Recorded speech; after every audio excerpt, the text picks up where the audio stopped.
I refused the family trip. My wife's sister plans to dump her twins on me, and my wife invited her ex. So I slipped away at the airport. Next morning, hundreds of texts. You ruined our vacation. The invitation came on a Tuesday. Not a physical one, nothing so formal. Just my wife, Emma, leaning against the kitchen counter with her phone in hand, scrolling through what I assumed were work emails, her face illuminated by that cold blue glow that had become more familiar to me than the warmth in her eyes. So, she said, not looking up, Sarah wants to do a family trip. I was stirring pasta. The water hadn't boiled yet, but I was stirring anyway, watching the dry rigatoni shift uselessly in the cold water, like my thoughts trying to find purchase in what she'd just said. Sarah, her sister, the one who treated me like a piece of furniture that came with the house. Functional, occasionally useful, but never quite worth acknowledging unless she needed something moved. A family trip, I repeated, turning down the heat even though there was nothing to turn down yet. Buying time. Yeah, she's thinking somewhere tropical. The Bahamas maybe, or Costa Rica. Emma's thumb moved across her screen in that practiced way of someone who's having multiple conversations at once. She wants to bring the twins. And there it was, the twins. Aiden and Braden, 4 years old, identical in appearance, chaos incarnate, and absolutely, unequivocally not my responsibility, though you wouldn't know it from how often they became exactly that. I'd learned over the years of marriage to Emma that her family operated on a very specific economy. Sarah gave opinions mostly and judgment dressed up as concern. And Sarah took time, money, labor, peace of mind, and any boundary you were foolish enough not to reinforce with steel and concrete. The twins were her latest currency. How long? I asked. A week, maybe 10 days. I turned to face her fully now, wooden spoons still in hand, dripping cold water onto the tile floor in slow, measured drops that felt like a countdown. 10 days with Sarah and the twins. And Mom, Emma added, still not looking at me. She's invited too. She's excited. She said she hasn't had a real vacation in years. Of course, Linda was coming. Emma's mother, who had perfected the art of sipping wine while watching other people work, who would spend the entire trip in a resort lounge chair offering commentary on everyone else's parenting, relationship, and life choices while contributing nothing but her presence and expectations. Who else? I asked, because I could feel it. That specific tightness in Emma's shoulders that meant there was more. Something she was holding back. Something she knew I wouldn't like. She finally looked up. Just a few other people. Sarah's thinking of inviting some friends. Keep it social, fun. Friends. Yeah, people we both know. It'll be nice. Relaxed. I set the spoon down on the counter, no longer pretending to cook.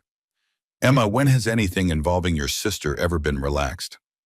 She sighed, that particular sigh that told me she'd anticipated this conversation and had already decided I was being difficult. Come on, David, don't be like this. It's been a hard year for Sarah. The divorce, single parenting, everything. She needs this. We all need this. The divorce, right. Sarah's husband, ex-husband now, had finally left after years of what Sarah described as emotional abandonment, and what I'd observed as a man slowly suffocating under the weight of someone who needed to control every breath he took. He'd gotten out. I'd almost envied him. And now, apparently, we were all supposed to rally around Sarah in her time of need. The time of need that involved a luxury vacation where she could relax while other people, meaning me, watched her children. When is this happening? I asked. 3 weeks. Sarah found a great deal on a resort package, all inclusive. 3 weeks. I already requested the time off work, Emma said, and there was something in her voice now, something harder. I thought you'd be happy. You're always saying we should travel more. I had said that. What I'd meant was that we, Emma and I, should travel more, together, alone, like we used to before her family had colonized every available moment of our lives. I need to think about it, I said. David. She set her phone down with more force than necessary. It's just a vacation, with my family. Why is this such a problem for you? Because your sister treats me like hired help. Because your mother makes passive-aggressive comments about my career while drinking wine I paid for. Because the last family trip ended with me spending 3 days wrangling your nephews at a water park while you and Sarah got spa treatments. Because I can't remember the last time you looked at me the way you're looking at your phone right now. I didn't say any of that. I just need to check my work schedule, I said instead. She picked up her phone again. Sure, but don't take too long. Sarah needs a head count for the booking. Of course she did. The water had started to boil behind me, violent bubbles rising and breaking, steam clouding the air between us. I turned back to the stove and dumped in the pasta, watching it sink and then slowly rise, transformed by heat and time into something different than what it had been. I understood the feeling. That night, lying in bed with the lights off and Emma's breathing already deep and even beside me, I stared at the ceiling and tried to remember when exactly things had shifted. There had been a time, early in our relationship, back when we were just dating, when Emma would take my side, when her family would overstep and she'd notice and she'd create boundaries. Small ones at first, a firm, no, we have plans, when her mother tried to claim every Sunday. That's not fair to David when Sarah made one of her comments about my job as a high school English teacher, about how I must love my summers off, as if I spent them on a beach instead of planning curriculum and grading summer school essays. Emma used to see me as her partner, her team. Now I felt like a resource her family had access to, and she was the one granting them permission. I thought about the trip, tried to imagine it. 10 days in paradise. In theory, 10 days of Sarah handing off the twins the moment they became inconvenient. 10 days of Linda's comments about when Emma and I were going to have our own children, about my comfortable teacher salary, about how nice it must be to have all that free time. 10 days of being the designated babysitter, the person who stayed back at the resort while everyone else went snorkeling or ziplining or whatever activity didn't accommodate 4-year-olds. 10 days of watching Emma prioritize everyone else's happiness over mine, and then acting surprised when I wasn't grateful for the opportunity. My phone buzzed on the nightstand. I picked it up, the screen brightness harsh in the dark room. A text from Sarah. So excited for this trip. The twins are already talking about Uncle David and all the sandcastles they're going to build. You're going to have so much fun with them. Uncle David. I wasn't their uncle. I was their mother's sister's husband. But that distinction had been erased somewhere along the way, replaced with expectations and assumptions and an ever-growing list of responsibilities I'd never asked for. I set the phone back down without responding. Emma shifted beside me, her hand reaching out in sleep to rest on my chest. A gesture that might have been comforting if it didn't feel so automatic, so unconscious, so completely disconnected from any awareness of what I was feeling. I lay there in the dark and made a decision. I wasn't going. I didn't know yet how I would make it happen, what excuse would be bulletproof enough to withstand the pressure I knew was coming. But somewhere in my chest, in that place where I'd been slowly suffocating for months, maybe years, a tiny space opened up. A space that felt like the beginning of breathing again. The next 2 weeks were a masterclass in family manipulation masquerading as enthusiasm. Sarah called, often, always on a speaker, her voice bright and overloud, filling whatever room I was in with plans and expectations. David, I was thinking, the resort has this amazing kids club. It's only open until 5 though, so we'll need to tag team with the twins after that. I figured you wouldn't mind taking them for dinner a few nights, so Emma and I can have some sister time. We barely get to talk anymore, Linda texted. Long paragraphs about how meaningful this trip was, how rare it was for the whole family to be together, how much it would mean to her to have both her daughters there, both her daughters happy. I noticed I wasn't mentioned in that happiness equation. Emma grew increasingly excited, her laptop always open to resort reviews, packing lists, weather forecasts. She bought new sundresses, new swimsuits. She talked about excursions and dinner reservations and the spa package Sarah had found. They do couples massages, she said one evening, showing me her phone. We should book one. Sounds nice, I said, and I meant it. In isolation, the idea of a vacation with Emma was nice. It was everything around it that made my chest tight. I'll text Sarah and see if she wants to book one too. Maybe we can do them at the same time, and you can watch the twins for that hour. And there it was.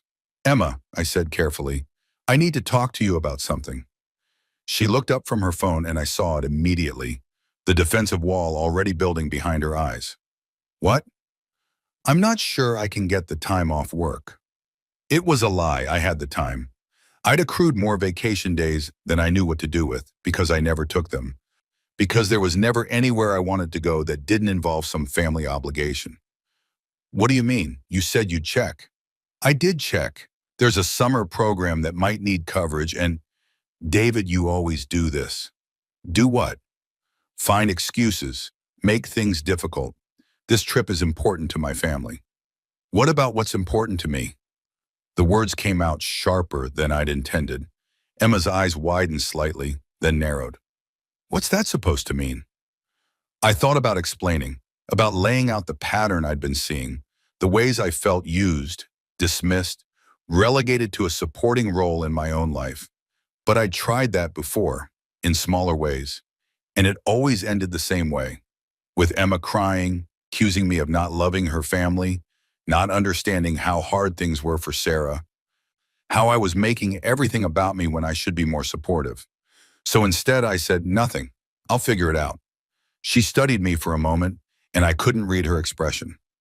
There was something there, doubt maybe, or suspicion, but then it smoothed over, replaced by the bright, determined smile I'd seen her use with difficult students when she was still teaching, before she'd moved into administration. Thank you, she said, and kissed my cheek. This is going to be so good for us. I can feel it. I wasn't sure what us she meant. Her and me, or her and her family? I was starting to suspect it was the latter.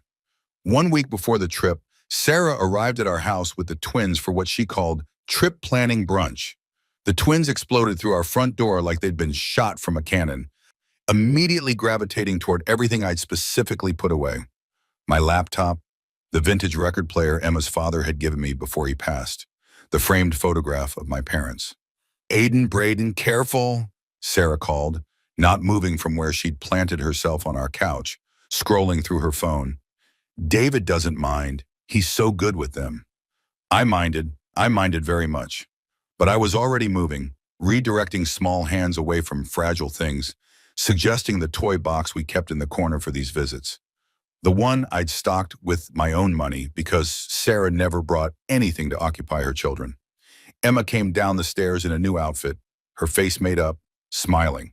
She'd dressed for brunch, with her sister, in our own house. Sarah, you look amazing. Did you lose weight? They hugged and I watched them, these two women who shared features and mannerisms, but had somehow ended up in such different places. Emma carefully put together, every aspect of her life organized and controlled. Sarah, chaos embodied, but somehow making it look aspirational, like her mess was proof of her authenticity. I've been so stressed, Sarah said, collapsing back onto the couch with a dramatic sigh. The divorce lawyers, the custody arrangements, trying to keep the twins' schedule consistent. It's exhausting. I literally cannot wait for this vacation. I need to just disconnect, you know? You deserve it, Emma said warmly. You've been through so much. I stood there holding a wooden train, having just prevented Braden from using it as a projectile, and wondered if anyone was going to acknowledge that I'd entered the room. David, Sarah finally looked at me. There you are. Listen, I wanted to talk to you about the sleeping arrangements at the resort. This should be good. I was thinking, she continued, since the twins are still really young and sometimes have nightmares, it would be great if they could be in the room next to mine. That way, if they wake up, I'm close by. And I figured you and Emma wouldn't mind having them for the connecting room. That way we can open the door between and it'll be like one big suite. I felt something in my jaw tighten. Sarah, I said slowly, it would mean we'd all be close, she said brightly. Plus the twins love you. They'll probably end up in your bed half the time anyway. She laughed like this was charming. Emma was nodding. That actually makes sense. They do have nightmares sometimes. So I would be sleeping with 2 4-year-olds in my bed on my vacation. Our vacation, Emma corrected gently, and their family. Sarah's phone buzzed and she glanced at it, her expression shifting. Oh, I forgot to mention I invited someone else to the trip. I hope that's okay. Emma's face did something complicated. Who? Marcus? There was a beat of silence. The twins were fighting over the train now, their voices rising, but I barely heard them. Marcus, Emma repeated. Your ex-boyfriend, Marcus? He's not my ex, Sarah said. We dated for like 3 months in college. That was a million years ago. We're friends now. He's going through a divorce too, and I thought it would be nice for him to get away. Plus, he's great with kids. I watched Emma's face carefully. There was something there, something I couldn't quite name. She looked flustered, uncertain. I didn't know you were still in touch with Marcus, she said. Oh yeah, we reconnected on Facebook last year. He's doing really well. He's in finance now, very successful. Sarah gave Emma a meaningful look. Still single? I'm married, Emma said, but her voice was strange. Obviously, Sarah laughed. I just meant, it'll be fun, like old times. Remember that summer we all hung out at the beach house? God, we were so young. I stood very still, wooden train forgotten in my hand, and watched my wife's face as she remembered something I wasn't part of. Something that made her smile in a way I hadn't seen in a long time. Marcus, she said again, softer this time. And I felt the first real crack in whatever had been holding me to this trip, to this family, to this version of my life. That night, after Sarah had finally left, after I'd cleaned up the destruction the twins had left in their wake, after I'd picked up the framed photo of my parents that had somehow ended up on the floor, miraculously unbroken, I sat Emma down. We need to talk about this trip. She was already in her pajamas, her face washed clean of makeup, looking younger and more vulnerable than she had during brunch. David, if this is about the room arrangements, it's about everything, I said. Emma, I need you to hear me. Really hear me. She sat on the edge of our bed, hands folded in her lap, and I recognized the posture. It was her listening face, the one she used in meetings, the one that looked attentive but was really just waiting for her turn to explain why I was wrong. I don't want to go on this trip, I said, but you already said, I know what I said. I was trying to make you happy, but I can't do this anymore. Do what? Pretend that this is okay. Pretend that I'm okay with being treated like free labor for your sister's kids. Pretend that I don't notice how your whole family treats me like an afterthought. Emma's expression hardened. That's not fair, isn't it? Sarah shows up here, takes over our house, assumes I'll watch her children, announces she's invited her ex-boyfriend. He's not her ex-boyfriend, Emma interrupted. They barely dated.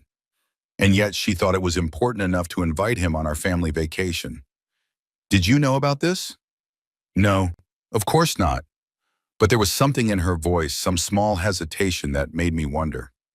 Emma, who is Marcus to you? She stood up abruptly. This is ridiculous. You're making something out of nothing. Marcus is an old friend, that's it. An old friend you forgot to mention. An old friend who makes you smile like that. Like what? Like you're remembering something good, something that doesn't include me. We stared at each other across the bedroom, the space we'd shared for 5 years, and I felt the distance between us like a physical thing. I'm not going, I said quietly. You can go, have a great time with your family and Marcus, but I'm not doing this. Emma's eyes filled with tears. You're seriously going to abandon me?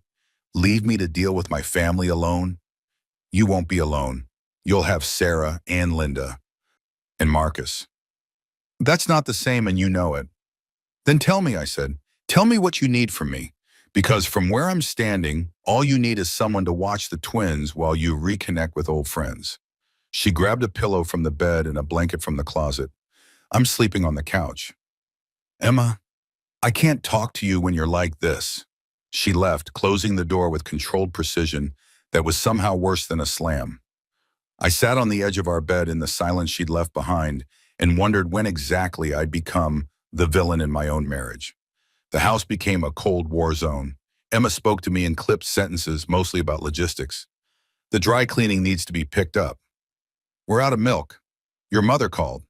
Never about the trip, never about Marcus, never about us. She threw herself into preparation with the kind of focused intensity she usually reserved for major work projects. Suitcases appeared in our bedroom. Shopping bags multiplied. Her laptop was always open to packing lists, weather forecasts, resort reviews. I watched her pack sundresses I'd never seen her wear for me. 3 days before the trip, Linda called me, directly, which was unusual enough that I almost didn't answer. "David, sweetheart," she said, and I braced myself. Linda only used endearments when she wanted something. "Emma tells me you're having second thoughts about the trip." "I never had first thoughts about the trip," I said. "I was told we were going." "Well, that's marriage, isn't it? Compromise." "Is it? Because I'm not seeing much compromise here." There was a pause. I could hear the clink of ice in a glass. Day drinking was Linda's hobby. "David, I'm going to be frank with you. This family has been through a lot. Sarah's divorce has been very hard on all of us. Emma has been carrying so much stress, trying to support her sister while maintaining her own career.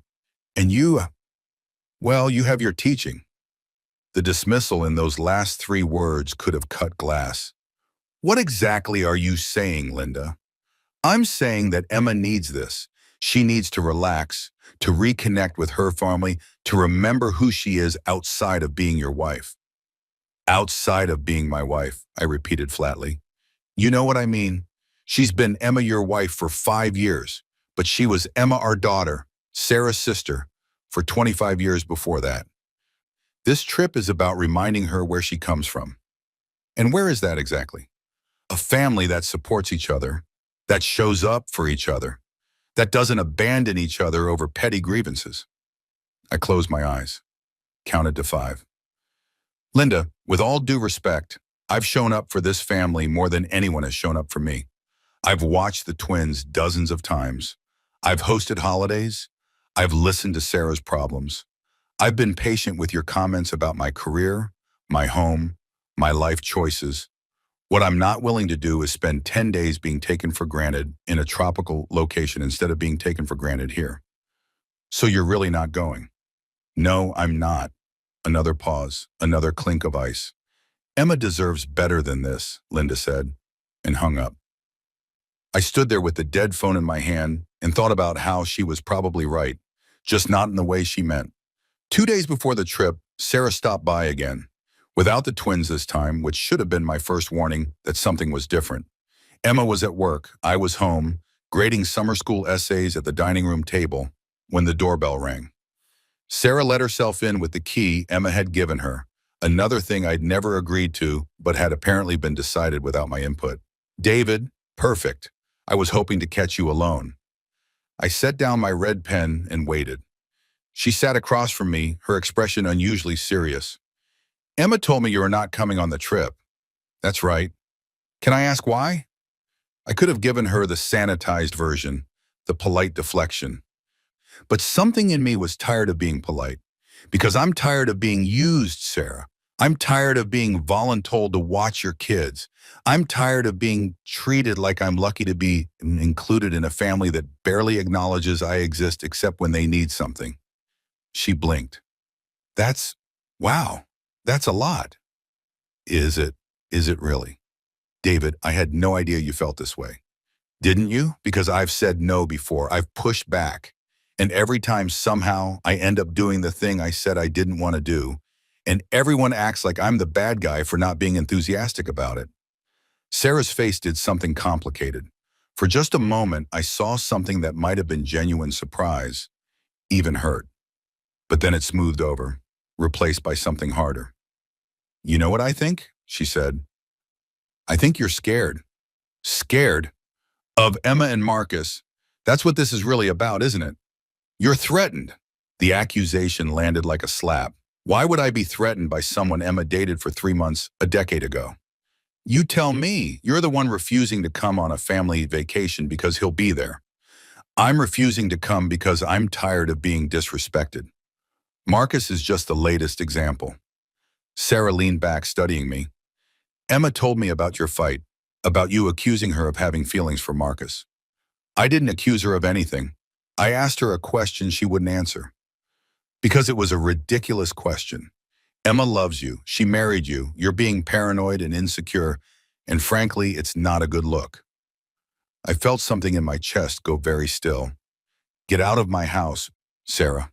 David, this is my house, mine and Emma's, not yours. You don't get to let yourself in whenever you want anymore. You don't get to sit at my table and tell me what I am and am not feeling. And you definitely don't get to gaslight me about my own marriage. She stood up, cheeks flushed. You're making a huge mistake. Emma is going on this trip, and she's going to have a wonderful time. And when she comes back, she's going to realize what I already know. What's that? That she's settled. She left, and I sat there in the silence, my hands shaking slightly, the essays in front of me blurring. Emma settled. The words echoed in my head for the rest of the day, filling the spaces between my thoughts, poisoning everything they touched. Had she? The day before the trip, Emma came home late from work carrying takeout and an expression I couldn't read. We need to talk, she said. I'd been expecting this. I'd prepared for it, mentally rehearsed my responses, armed myself with every rational argument for why I had the right to not go on this trip. But when she sat down across from me and I saw her face, really saw it, I realized she hadn't come to fight. She'd come to tell me something. I talked to Marcus today, she said. My stomach dropped. He called you? I called him. Sarah gave me his number. I don't know what I thought. That maybe I should clear the air before the trip, make sure there weren't any weird expectations. And we talked for 2 hours. 2 hours. Emma, let me finish, please. I closed my mouth, waited. David, I need to be honest with you about something. When Sarah first mentioned Marcus was coming, I felt something. I don't know what. Curiosity, maybe, or nostalgia. He was my first real relationship. My first love, if I'm being honest. And when it ended, it hurt. A lot. Every word felt like a small stone being added to a weight on my chest. When Sarah said he was single now, going through a divorce, something in me wondered. I wondered what might have been different if we'd stayed together. If I'd made a different choice back then. Emma, why are you telling me this? She looked at me, and I saw tears in her eyes. Because when I talked to him today, I realized something, and I realized that the person I was remembering wasn't real. I'd built him up in my head into this perfect first love, this road not taken. But talking to him now, David, he's not the same person. I'm not the same person. And what we had was good for who we were then, but it wouldn't work now. Okay, I said carefully, not sure where this was going. But I also realized something else. I realized that I've been doing the same thing with you. What does that mean? I've been building you up as this stable, reliable presence in my life, the safe choice after Marcus, the one who wouldn't hurt me. And somewhere along the way, I stopped seeing you as a person with your own needs and feelings. I started seeing you as a role you were supposed to play. I felt my throat tighten. The thing with my family, she continued, the way they treat you. I've been letting it happen because it was easier than confronting them, easier than choosing between you and them. I've been taking the path of least resistance, and that path has been running right over you. Emma, I'm not done. I need to say this. She wiped at her eyes. You were right about the trip, about Sarah, about all of it. I've been expecting you to just accept being treated like free help. Because it's easier for me. Because if you watch the twins, Sarah's happy. If you're there, my mom has someone else to focus on besides me. If you just go along with everything, I don't have to rock the boat. Then why are you still going? I asked quietly. She was quiet for a long moment. Because I already committed. Because the trip is paid for. Because my family is expecting me. Because, she trailed off. Because you want to go, I finished. Yes, she said, I want to go. I want a vacation. I want time with my sister and my mom. I want to swim in the ocean and drink fruity drinks and not think about work. And I know that's selfish. I know that. But I'm asking you, can you understand that? Can you give me this? I looked at my wife, this woman I'd loved for 7 years, married for 5, and I understood something I'd been refusing to see. She wasn't asking me to come. She was asking me to stay behind without making her feel guilty about it. Go, I said. Have a good time. Relief flooded her face. Really? Really. But Emma, when you get back, we need to have a serious conversation about what our marriage looks like. Because what we're doing now, it's not working. Not for me. She nodded, reaching across the table to take my hand. I know. And I promise, when I get back, we'll figure this out. We'll fix it. I wanted to believe her. I wanted to believe that 10 days apart would give her perspective, would help her see what I'd been seeing, would make her understand why I felt so invisible in my own life. But there was a small voice in the back of my head, growing louder, asking a different question. What if the problem wasn't that she couldn't see me? What if the problem was that she could, and she just didn't like what she saw? I woke up at 4:30 a.m. to the sound of Emma's alarm. She was already moving, efficient and practiced, pulling on clothes in the dark, double-checking her carry-on, her movements precise with the kind of energy that comes from excitement barely contained. You don't have to drive me, she said, her voice hushed in the pre-dawn quiet. Sarah's picking me up at 5. Her flight's earlier than mine, so we're going together. Of course they were. I sat up in bed, watching her move through our bedroom like a ghost, touching things, taking inventory, making sure she had everything she needed for her escape.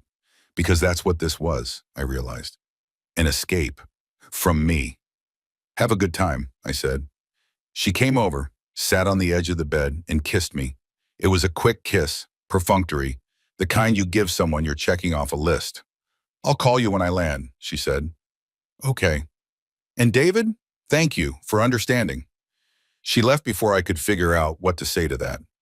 I lay back down in the dark and listened to her move through the house below me, the coffee maker hissing, her phone chiming with texts, probably Sarah, probably saying she was outside, probably already impatient. The front door opened and closed, and then silence. I should have gone back to sleep. Should have enjoyed the empty house, the king-size bed all to myself, the promise of 10 days of peace and quiet and total autonomy. Instead, I got up, got dressed, got in my car, and drove to the airport. I didn't know why, didn't have a plan, just a feeling in my gut that said I needed to see this, needed to witness whatever was about to happen, needed to confirm or deny the suspicions that had been growing like weeds in my mind. The airport was already busy when I arrived. That strange liminal energy of pre-dawn departures, everyone moving with purpose towards somewhere else, towards someone else, toward lives that were waiting for them in distant places. I parked in short term and made my way to the departures level, found Emma's airline, found her gate, still 90 minutes before her flight, and there she was. Standing at a coffee shop, laughing at something someone was saying, someone tall with good shoulders and an expensive watch and the kind of easy confidence that comes from never having had to fight for anything. Marcus, he was touching her arm while he talked, and she wasn't pulling away. Sarah was there too, with the twins running circles around the waiting area, but she might as well have been invisible for all the attention Emma was paying to her. Emma was fully focused on Marcus, leaning in when he leaned in, smiling up at him in a way that made my chest physically hurt. I stood there at the edge of the gate area, partially hidden by a support column, and watched my wife with her first love, and I understood. Emma had been telling herself a story about how she was over him, about how talking to him had confirmed that the past was past, about how she was committed to our marriage and to me. But stories we tell ourselves and the truth we live are often very different things. I watched them for 10 more minutes, watched Marcus buy her coffee, watched her touch his arm when she laughed, watched Sarah wrangle the twins while glancing over at them with an expression that was knowing and satisfied, like she'd orchestrated exactly this outcome. And then I turned and walked away, past the security checkpoint, past the ticket counters, out into the cool morning air. I got in my car and I drove home, and I sat in my driveway for a long time, engine off, just breathing. Here's what I knew. Emma was getting on that plane. She was going to spend 10 days in paradise with her family and with Marcus. She was going to make choices, And I wasn't going to be there to witness them or influence them or suffer through them. And I was going to be here, alone, with 10 days to figure out who I was without her. I went inside, made coffee, sat at the dining room table where I'd graded papers and had uncomfortable conversations, and slowly disappeared over the course of 5 years. My phone buzzed. Emma, boarding soon. I love you. Don't work too hard while I'm here. And I stared at the message for a longer time, then I turned off my phone. And I started to plan. The first thing I did was sleep. Not because I was tired, though I was bone deep in a way that had nothing to do with hours and everything to do with years, but because I could. I slept until noon, woke up without an alarm, made breakfast at 1 in the afternoon, sat in the living room in my underwear, and ate cereal while watching a documentary about Antarctica, something Emma would have hated. Too slow, too quiet, too much empty space. The silence in the house was profound. I'd forgotten what it felt like to exist without the constant low-level anxiety of anticipating someone else's needs, someone else's schedule, someone else's crisis. My phone was still off. I knew Emma would have landed by now, knew she'd have texted, knew there would be photos of the resort, of the beach, of fruity drinks with umbrellas, knew there would be some message about missing me, about wishing I was there, carefully calibrated to make me feel included, while also making it clear she was having a wonderful time without me. I didn't turn it on. Instead, I went for a walk, a long one, through the neighborhood we'd moved to because it was close to Emma's mother, close to Sarah, close to the family that had slowly consumed our lives. I walked past houses where I'd attended awkward dinner parties, past the park where I'd watched the twins so many times I'd lost count, past the coffee shop where Sarah had cried on my shoulder about her divorce while Emma was at work, expecting me to carry her emotional labor because that's what family does. And I realized something. I didn't want to live here anymore. This neighborhood, this house, this life, none of it was mine. It was ours in theory, but in practice it was Emma's. Shaped by her family, her needs, her proximity to the people she'd chosen to prioritize. I'd gone along with it because that's what you do in a marriage. You compromise. You build a life together. But somewhere along the way, together had become her world, and also me. I walked until the sun started to set, then walked some more. When I finally came home, I turned on my phone. 47 messages. I scrolled through them. Emma, landed. Resort is gorgeous. Emma, the room is amazing. I wish you were here to see it. Emma, Sarah and the twins are already at the pool, about to join them. Emma, David, you okay? Haven't heard from you. Emma, getting worried. Can you please just text me back? Sarah, is David okay? Emma's freaking out that he's not answering. Linda, David, your wife is concerned. Please respond. Emma, seriously, this isn't funny. I'm about to call the police for a wellness check. I felt nothing looking at them, no guilt, no urgency, no compulsion to immediately reassure them that I was fine. I typed one message. I'm fine. Phone died. Enjoy the trip. Sent it to Emma. Turned the phone back off. And then I did something I hadn't done in years. I sat down and wrote, not essays, not lesson plans, not the practical, functional writing that defined my professional life. I wrote for myself. I wrote about what it felt like to slowly disappear in my own marriage, about the weight of being reliable, about the cost of being the one who always gave in, always accommodated, always made it easy for everyone else to take. I wrote about Emma at the airport, laughing with Marcus. I wrote about the moment I'd realized I'd married someone who was fundamentally unwilling to choose me over the comfortable inertia of her family's expectations. I wrote until my hand cramped and my eyes burned, and the words on the page looked like something true, something real, something that couldn't be rationalized away or smoothed over or explained as a misunderstanding. I wrote until I understood what I needed to do. Day 2 without Emma, I called my lawyer. Not a divorce lawyer, not yet, just a lawyer, the one I'd used when we'd bought the house, reviewed contracts, handled the boring logistics of adult life. David, he said, sounding surprised, what can I do for you? I need some advice. Hypothetically. Hypothetically, he repeated, his tone shifting to something more careful. If someone wanted to separate their finances from their spouses, how would they go about that? There was a pause. David, is everything okay with you and Emma? Hypothetically, I said again. He sighed. Hypothetically, in a marriage, most assets are joint, but there are ways to protect yourself. Separate bank accounts. Documentation of who paid for what. If you're concerned about something specific, we can look into a post-nuptial agreement, though those are tricky and require both parties to agree. What about before that? What about just understanding what I own versus what we own? That's a conversation we should have in person. Can you come by my office? I went that afternoon. We sat across from his desk, the same desk where Emma and I had sat 5 years ago, signing mortgage documents, excited and nervous and completely unprepared for what building a life together would actually cost. Tell me what's going on, he said. I told him, not everything, not the emotional devastation or the airport or the way I'd been systematically erased from my own life, just the facts, the house purchased jointly, but I'd put down the down payment from savings I'd had before we married. The cars, hers was newer, in her name only.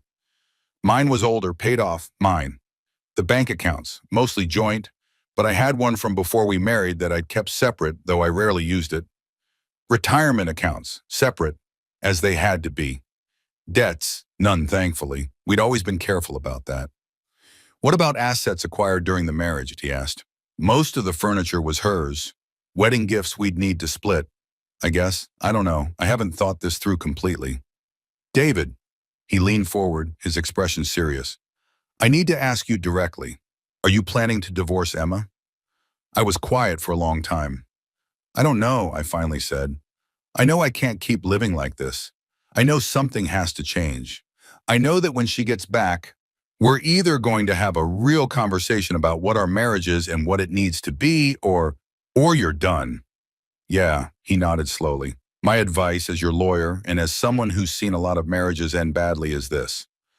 Figure out what you want before you do anything legal. Separating finances, protecting assets, these are defensive moves. They're what you do when trust is broken. Once you start down that road, it's hard to come back from it. What if trust is already broken? Is it? I thought about Emma at the airport, about Marcus touching her arm, about the way she'd smiled, about the fact that she'd chosen to go on this trip knowing how I felt, knowing what it would cost us. About the fact that I'd been invisible in my own marriage for so long that my absence hadn't even registered until I'd stopped answering my phone. Yeah, I said, I think it is. He gave me paperwork to read, documents to review, a plan for how to protect myself if things went south. I took it all home and put it in a folder in my desk drawer, and then I turned my phone back on. More messages. Emma, David, please, I'm worried. Sarah says I'm overreacting, but you never go this long without responding. Emma, I'm sorry if I did something wrong. Can we please just talk? Emma, the twins asked about you today. They wanted to know where Uncle David was. That last one felt like a manipulation, whether she intended it that way or not.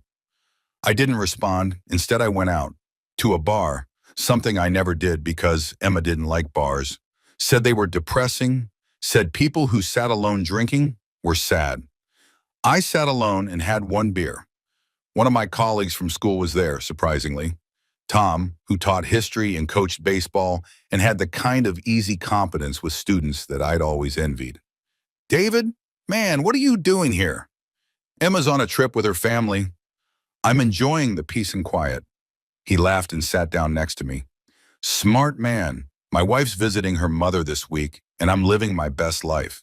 Eating pizza for breakfast, watching whatever I want on TV. It's glorious. We talked about school, about students, about life. He didn't ask why I looked like I hadn't slept in days. He didn't ask why I was nursing one beer like it contained answers. He just talked to me like I was a person worth talking to. And I realized how long it had been since I'd felt that way. When I got home that night, slightly buzzed and lighter than I'd felt in months, I turned on my phone one more time. 112 messages. I scrolled through them faster this time. Emma panicking, Sarah making it worse, Linda demanding I respond immediately.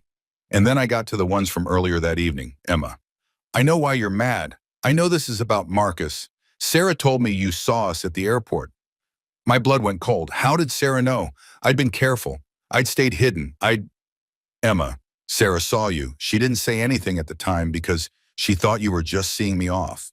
But when you stopped responding, she put it together. She said you looked angry. Emma, David, nothing is happening with Marcus. I swear. We're just friends, old friends. That's it.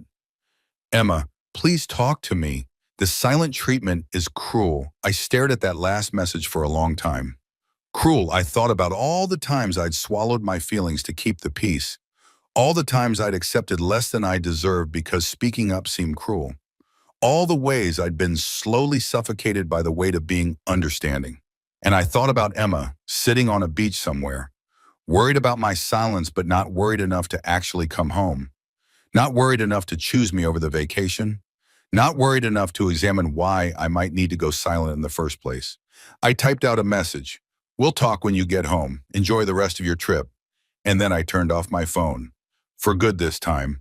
I spent day 3 doing something I'd been putting off for months. Cleaning out the garage. It was full of things that belonged to other people. Sarah's old furniture, stuff she'd stored with us temporarily when she'd moved out of her marital home 2 years ago. The twins' old toys, outgrown and broken, but kept because Sarah might want them someday. Boxes of Linda's seasonal decorations, because her condo didn't have storage space. I rented a truck, loaded everything up, drove it all to a storage facility, and rented a unit in Sarah's name. Sent her the code and the bill. Didn't explain, didn't ask permission. Just did it. It felt good. The garage, empty of everyone else's things, suddenly had space for mine. For my tools, my camping gear, my bicycle that I hadn't ridden in years, because family obligations always filled the weekends. I hung everything up properly, organized it, made it functional, made it mine. On day 4, I went through the house room by room and did inventory. Not in a vindictive way, or maybe it was vindictive, I was past caring, but in a practical way. This couch? Emma's. Picked out by Linda, actually, who decided our first apartment's furniture wasn't nice enough and had taken Emma shopping, had told her what to buy, had somehow made it seem like a generous gift instead of a colonization of our space. This coffee table? Wedding gift from Emma's aunt. This artwork? Emma's taste. Emma's choice. The TV? Mine. Purchased before we married. The record player? Mine. My father's actually before he died. Most of the kitchen? Ours, genuinely, chosen together in those early days when we'd actually made decisions as a team. I made a spreadsheet, cataloged everything, not because I was planning to demand half, but because I needed to see it. Needed to understand how much of this life we'd built was actually ours versus how much had been imposed by her family, absorbed into our home like water into a sponge until the boundaries dissolved completely. The house phone rang. We still had one because Linda refused to learn how to text, and I let it go to voicemail. Linda's voice, tight with barely controlled anger. David, I don't know what kind of game you're playing, but this needs to stop. Emma is in tears. She can barely enjoy her vacation because she's so worried about you. This is selfish and childish. And when she gets home, you two need to have a serious discussion about your priorities. I deleted it. Day 5, I did something I hadn't done in years. I called my own mother. We'd never been close, not in the demonstrative way Emma's family was, all loud proclamations of love and constant contact. My mother was reserved, practical, lived 3 states away, and called on birthdays and holidays and not much in between. But when I heard her voice, something in my chest cracked. David, is everything all right? Not really, I said. I told her everything. About the trip, about Marcus, about the years of feeling like a supporting character in my own life. She listened without interrupting, and when I was done, she was quiet for a long moment. Do you love her? She finally asked. I don't know anymore. I love who I thought she was, who we were together in the beginning. But now you're not sure if that person exists. Yeah, another pause. Your father and I almost divorced once, she said. Did you know that? I didn't. My parents had seemed solid, stable, boringly consistent until my father's heart attack 5 years ago. You were about 10. He'd been working constantly, traveling for business, and I felt like a single parent, like he'd checked out of our life together. We had a fight, a bad one. He left for a conference the next day, and I thought about packing your things and leaving while he was gone. What stopped you? He came home early, walked in on me packing, and instead of getting defensive or angry, he just broke down, asked me what he'd done, asked me how to fix it. And then, and this is the important part, David, he actually did the work to fix it. Did he change? Yes, not overnight, not perfectly, but he started coming home for dinner, started saying no to weekend travel, started actually seeing me again, not just the role I played in his life. He chose me, actively, every day until I believed it. I felt my throat tighten. Emma hasn't chosen me, I said. She's on a beach with her ex-boyfriend right now, by choice. Then you need to decide if you can live with that. And if you can't, you need to be honest with yourself about what comes next. We talked for another hour about her life, her retirement, her garden. Normal things, things that had nothing to do with marriage or betrayal or the slow erosion of self. When we hung up, I felt both better and worse. Better because someone had listened without judgment. Worse because I knew what I had to do. Day 6, I hired a contractor, told him I wanted to convert the second bedroom, Emma's office, theoretically, though she usually worked at the dining table or on the couch, into a real office. Built-in bookshelves, good desk, proper lighting. A space that was mine. When do you want to start? He asked. Now, I said. This week. Get it done before next Friday. He looked surprised, but didn't argue with someone willing to pay rush fees. They started the next morning. The sound of construction filled the house. Sawdust and possibility and change. I went through boxes I'd had since before we married. Books I loved that had never made it to our shared shelves because Emma didn't like them. Too dark, too depressing, too weird. Records I'd stopped playing because Emma preferred podcasts or silence. Photos of my life before her, before us, when I'd been whole and separate in myself. I put it all in the new office. Made a space that was mine. A space where I could close the door and remember who I'd been before I'd slowly dissolved into someone else's life. Day 7. I went back to the lawyer. I need you to draft a post-nuptial agreement, I said. He raised an eyebrow. David, I thought, things change. I need to protect myself. Whether we stay together or not, I need to make sure I'm not going to be destroyed financially if this ends. She'll have to agree to it.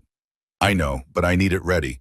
So when she gets home, when we have this conversation, I'm prepared. He drafted it, spelled out clearly what was mine before we married, what I wanted to keep mine, what I was willing to share, what I wasn't. It was clinical and cold and exactly what I needed. Day 8, Emma sent an email because apparently she'd figured out I'd turned off my phone. Subject, please read this. David, I don't know what else to do. You're not answering calls. You're barely responding to texts, and I'm losing my mind here. I know you're upset about Marcus, but I need you to believe me when I say nothing is happening.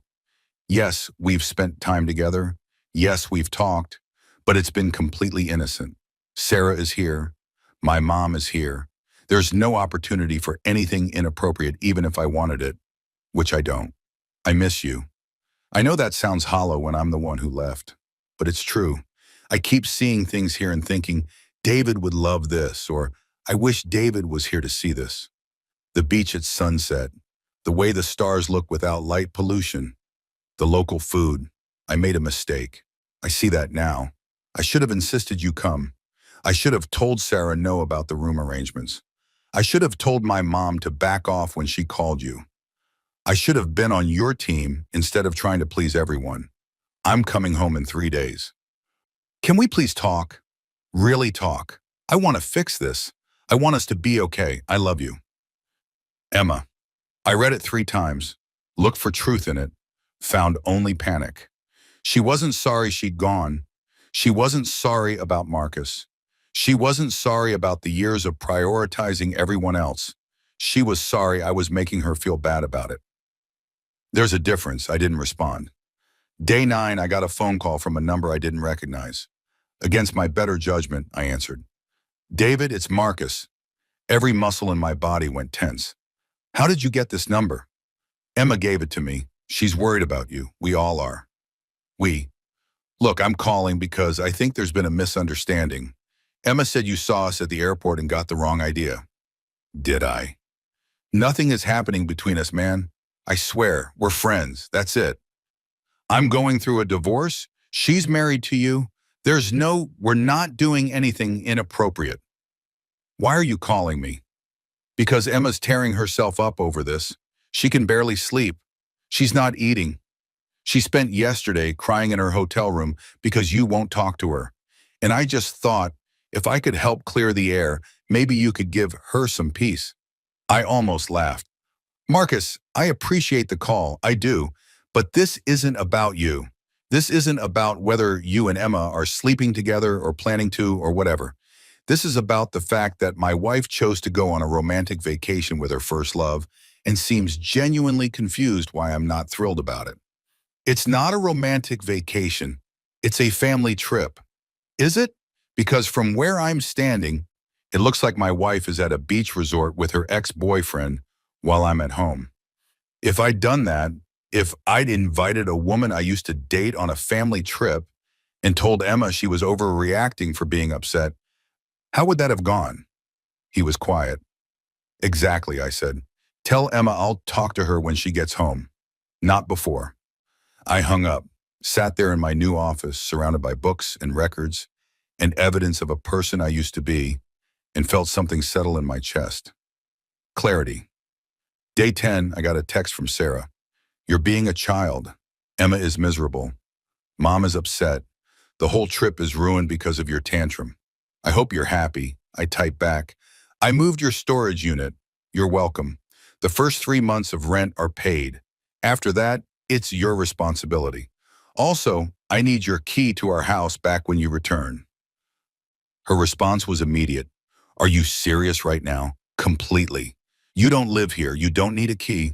What if there's an emergency? Then you call 911 like everyone else. Emma is going to hear about this. I'm sure she will. Have a nice flight home.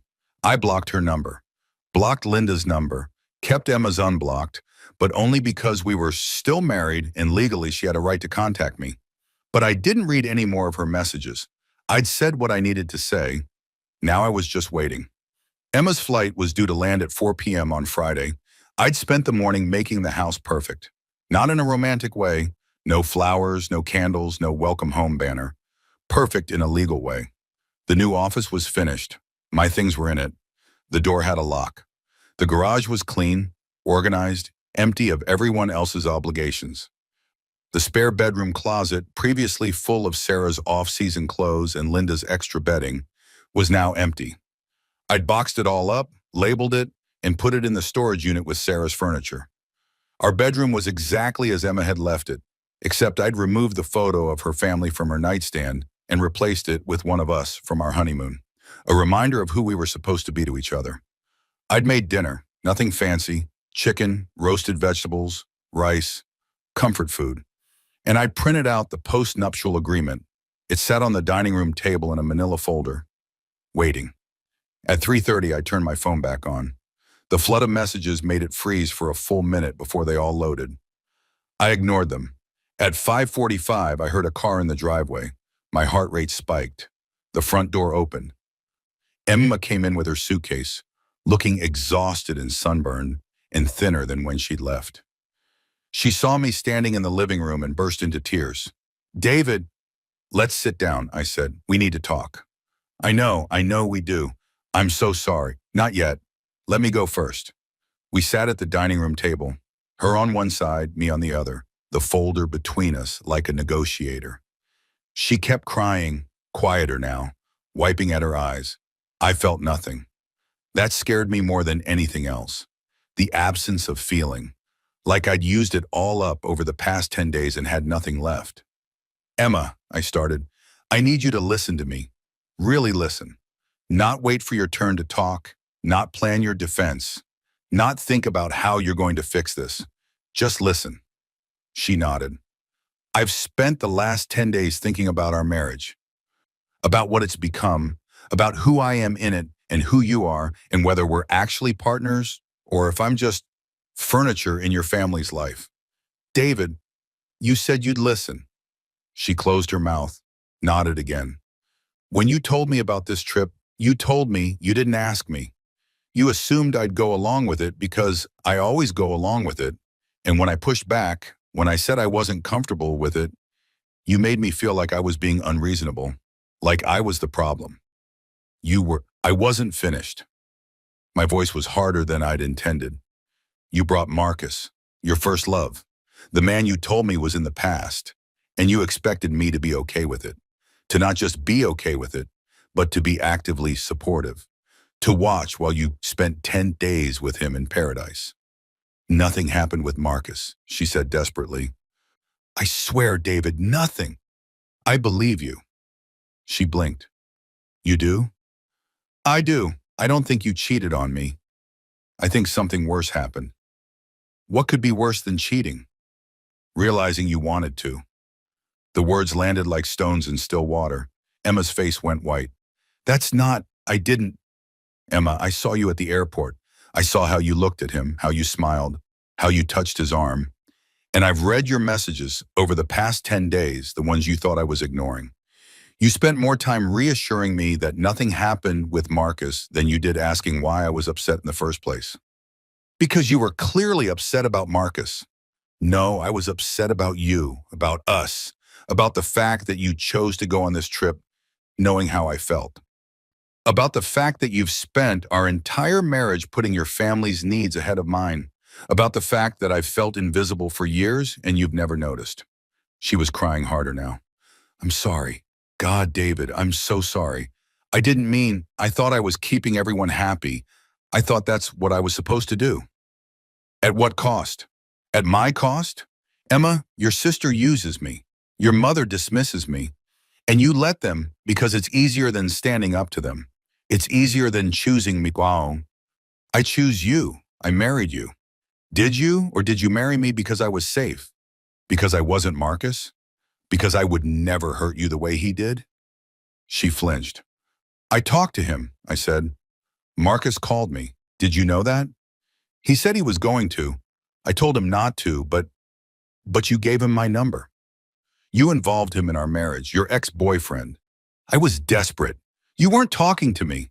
Because I needed space. Because I needed time to think without you crying at me, or your family yelling at me, or everyone making me feel like I was the crazy one for having boundaries. We sat in the silence that followed, both breathing hard. Finally, Emma spoke. What happens now?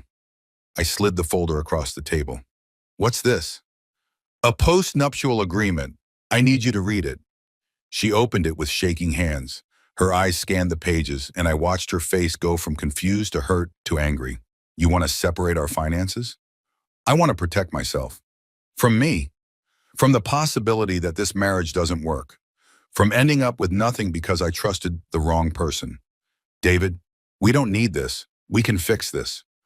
We can go to counseling. We can. And I hope we do, but in the meantime, I need this.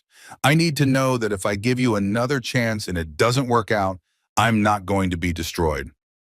Another chance? Like you're doing me some kind of favor? Aren't I? She recoiled like I'd slapped her. Emma, you spent 10 days at a resort with your ex-boyfriend. You ignored every concern I had about this trip. You let your sister treat me like hired help, and your mother treat me like a disappointment. You made our marriage about everyone except us. And now you're sitting here asking me to just forgive all of that and trust that things will be different. They will be. I promise they will be. Then sign the agreement. And if I don't, I was quiet for a long time. Then I guess we're done. Emma stood up abruptly, the chair scraping against the floor. This is insane. You're being ridiculous. We had one fight about one trip and you're acting like I cheated on you and stole your money. This isn't about one fight. This is about a pattern. This is about me finally saying enough. So what? I sign this or you divorce me. Those are my options? You sign this or we have a much harder conversation. Yes. She grabbed the folder and walked out. I heard her footsteps on the stairs, a door slamming. I sat at the dining room table and waited. She came back down an hour later. Her eyes were red, but she had stopped crying. She sat down across from me again. I talked to my mom, she said. Of course she did. She said you are being manipulative, that this is financial abuse, that I should call a lawyer. You should call a lawyer. You should have someone review this agreement and make sure you understand it before you sign it. I want you to. She blinked. You do? Emma, I'm not trying to screw you over. I'm trying to protect myself. There's a difference. If your lawyer looks at this and says it's unfair, we can negotiate. But I need something, some boundary, some assurance that I matter in this marriage. You matter. Then prove it. Show me. Not with words, with actions. She looked down at the folder in front of her. If I sign this, if I agree to counseling, if I do everything you're asking, will you forgive me? I don't know, I said honestly. I want to, but I don't know if I can trust you anymore. Because of Marcus. Because of everything. Marcus is just the symptom. The disease is that you don't see me.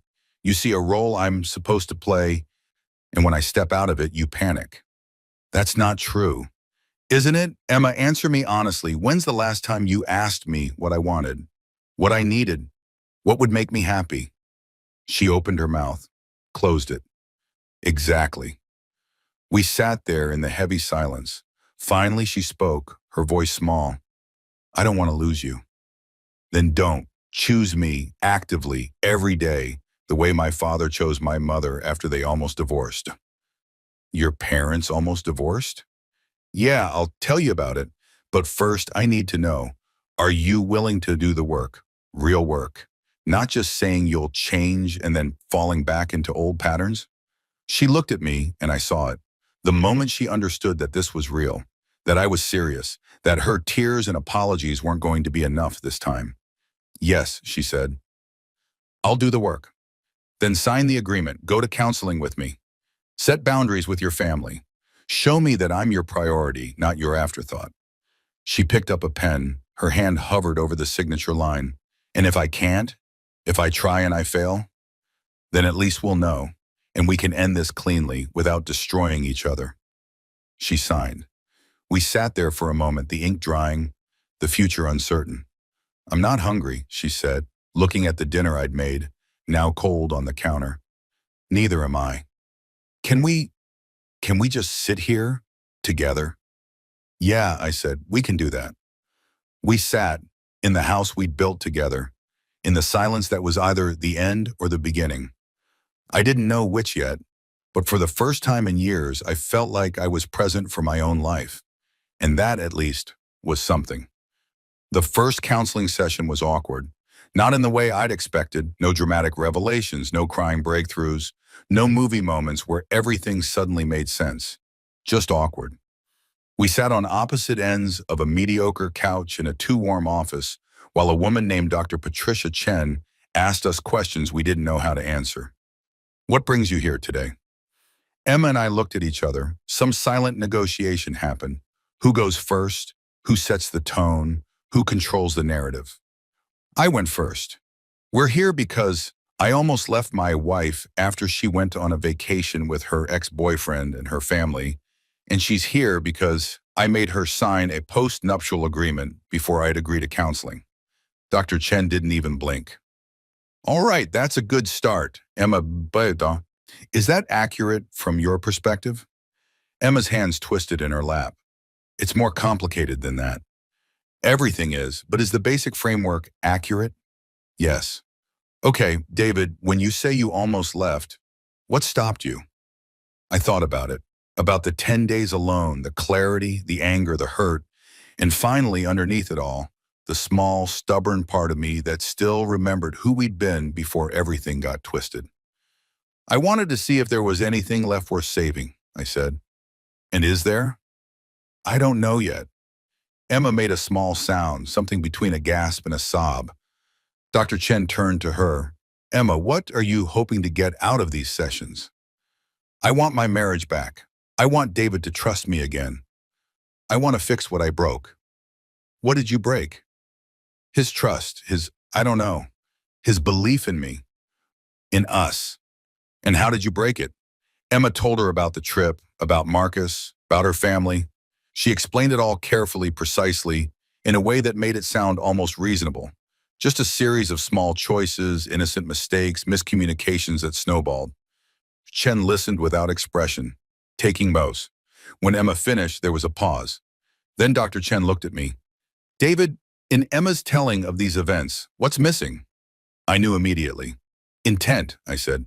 She's talking about it like things just happened to her, like she was carried along by circumstances. But she made choices, active choices, to invite Marcus, to go on the trip anyway when she knew I was uncomfortable, to prioritize everyone else's feelings over mine. Emma, how do you respond to that? Emma's face crumpled. I didn't mean to hurt him. But you did hurt him. I know I did, but I didn't mean to.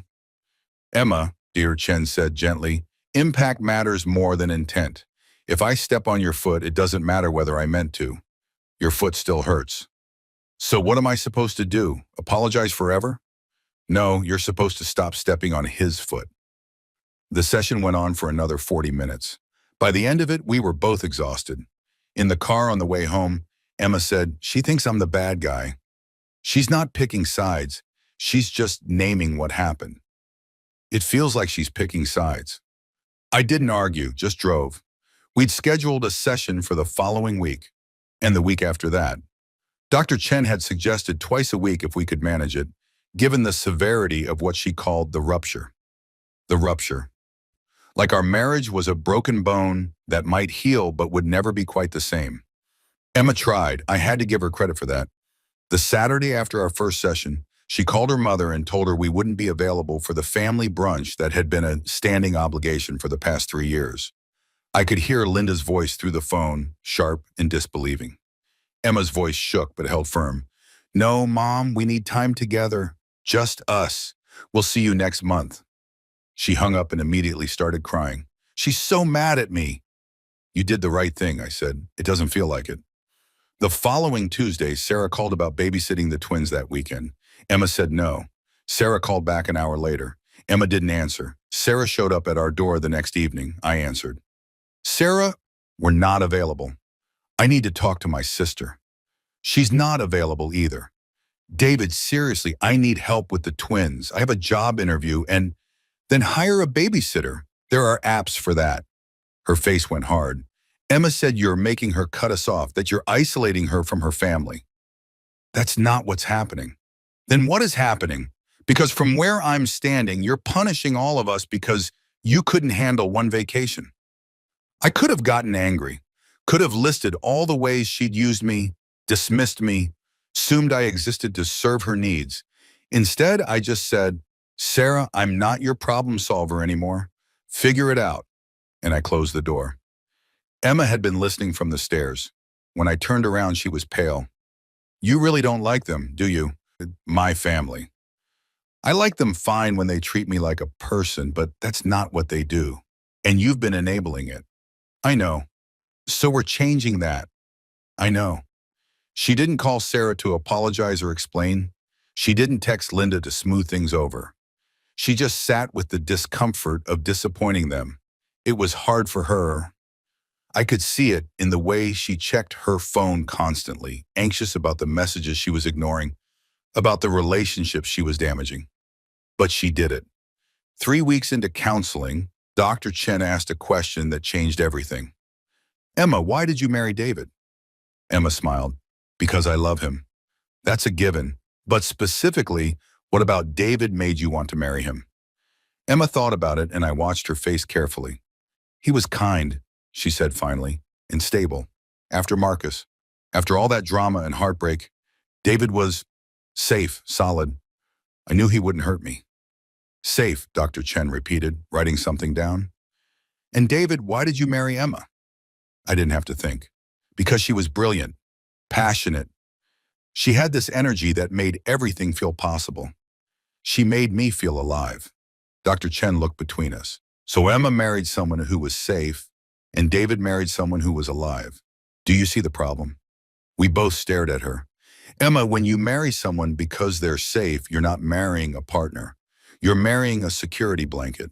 And David, when you marry someone because they make you feel alive, you are not looking for an equal. You're looking for someone to fill a void.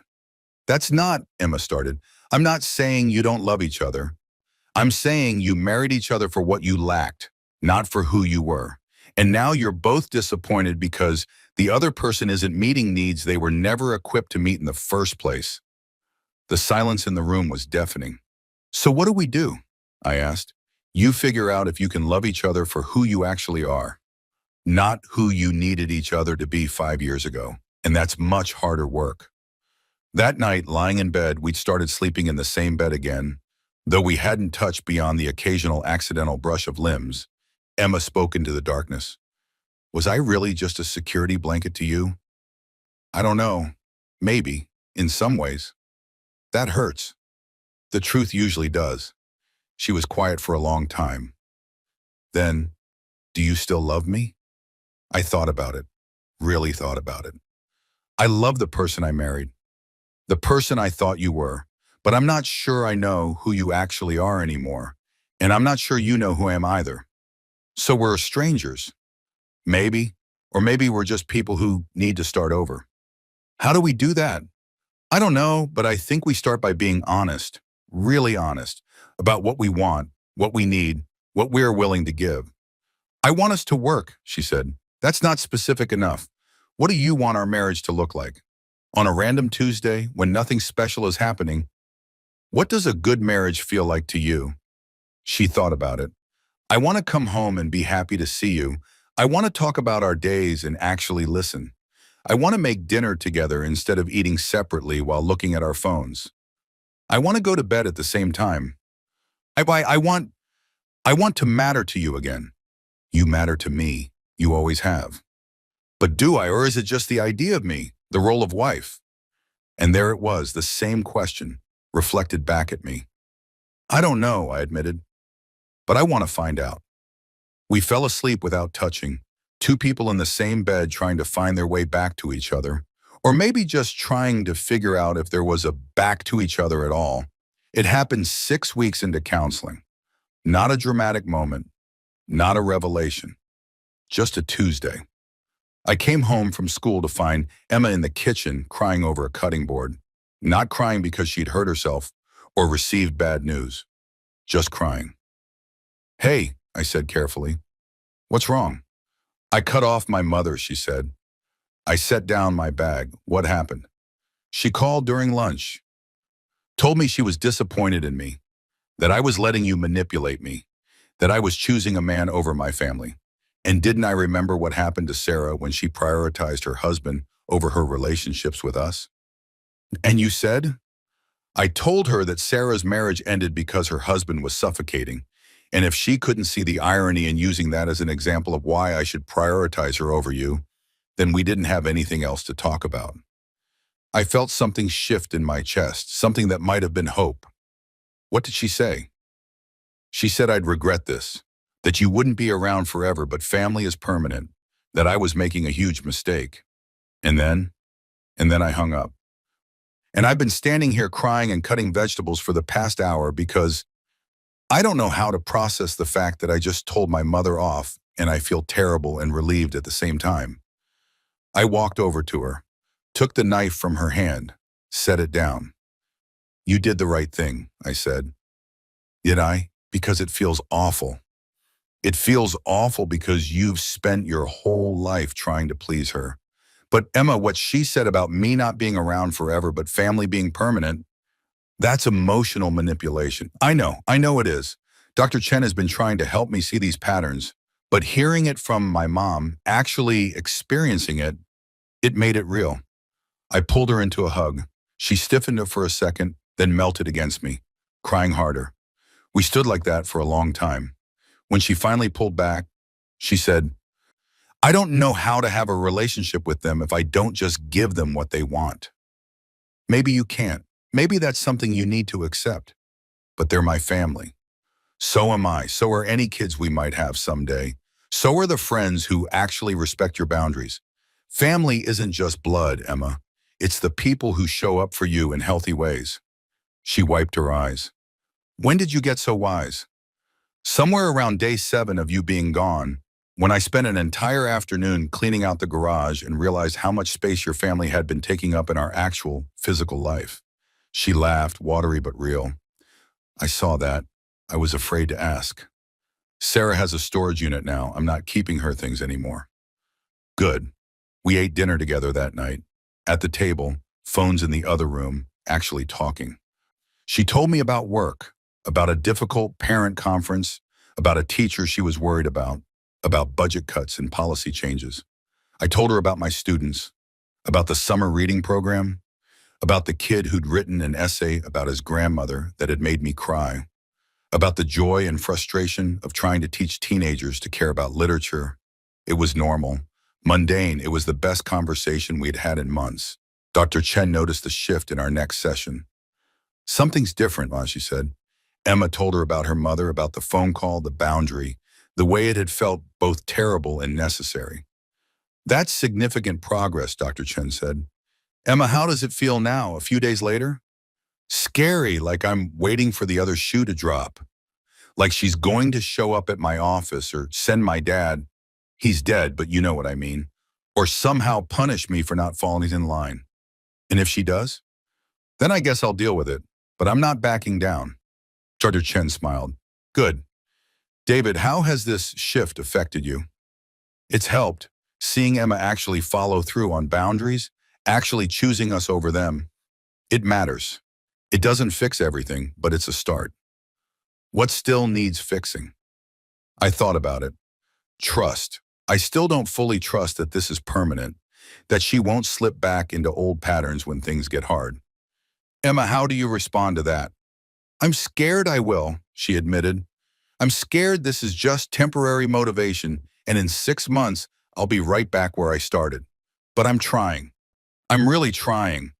Trying is all any of us can do, Dr. Chen said. David, what would help you trust this change? Time, consistency, seeing that she can hold these boundaries not just when we're in crisis, but when things are normal. When her family needs something and she can say no without it being this huge dramatic thing. That's fair. Emma, can you commit to that, to maintaining these boundaries long term? I can commit to trying. That's all I can promise right now. Then that's enough, I said. Emma looked at me, surprise and relief mingling on her face. Really? Really, I don't need you to be perfect, Emma. I just need you to be trying, actively, honestly. That weekend, we did something we hadn't done in years. We went away, just the two of us. Not far, just a bed and breakfast 2 hours north, near the coast, no agenda, no schedule, no family obligations. We walked on the beach. We ate at a restaurant that didn't allow kids under 12. We sat in the hot tub at our B&B and talked about nothing important. We had sex for the first time in 3 months. It was tentative at first. We'd been sleeping in the same bed but barely touching, both of us afraid of sending the wrong signal or pushing too hard. But that night, in a bed that wasn't ours, in a room that held none of our history, Emma reached for me. Is this okay? She asked. Yeah, I said, yeah, it is. Afterward, she cried again, but different this time. Not sad crying, relieved crying. I thought you didn't want me anymore, she said. I always wanted you. I just didn't know if I could trust you. And now? Now I'm trying to, just like you're trying to hold boundaries. We're both trying. We fell asleep tangled together, and I woke up with her head on my chest, and it felt like something I'd thought I'd lost forever. Hope. Monday morning, back to reality, Emma's phone started ringing at 6 a.m. Sarah. Emma looked at it, looked at me, and sent it to voicemail. It rang again 30 seconds later. Again, voicemail. Text message, call me, emergency. Emma's hands shook slightly as she opened the text. What if something's really wrong, she said. Then she'll leave a voicemail explaining what it is. If it's a real emergency, she'll call 911. Emma waited. No voicemail came. Another text. I know you're mad at me, but this is important. Emma typed back. If it's an emergency, call 911. If it's not, saying, Dawn, I'll call you later this week. Her phone rang immediately. She declined the call. I watched her set the phone down, face up, and go make coffee with shaking hands. You okay? I asked. No, but I'm doing it anyway. The phone rang 6 more times before Emma turned it off completely. We ate breakfast in tense silence. What if the twins are hurt? Emma finally said. What if something happened and she actually needs help? Then she'll call 911, or she'll call a friend, or she'll handle it like the adult she is.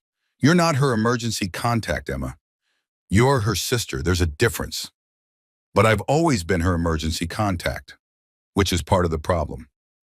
Emma was late to work because she spent 20 minutes in the driveway, staring at her turned-off phone, warring with herself.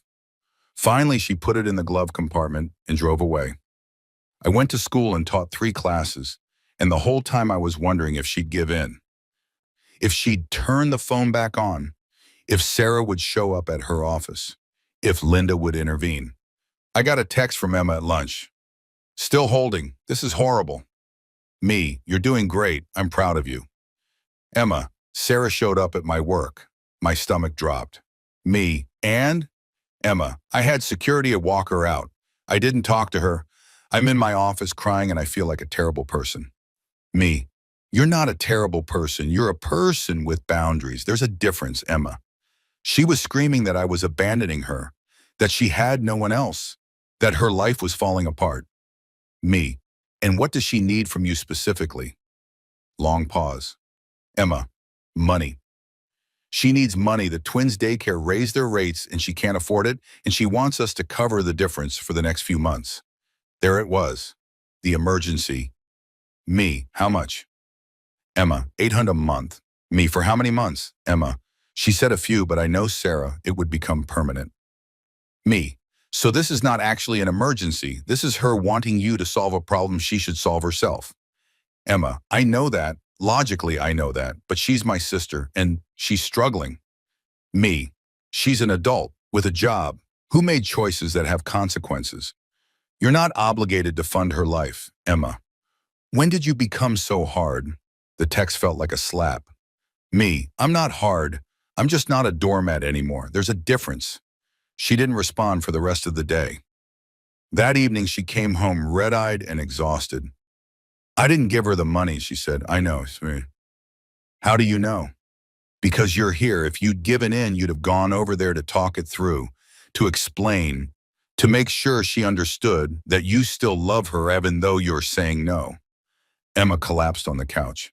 She called me selfish, said I was choosing my marriage over my family, said she couldn't believe I'd changed this much. How do you feel about that?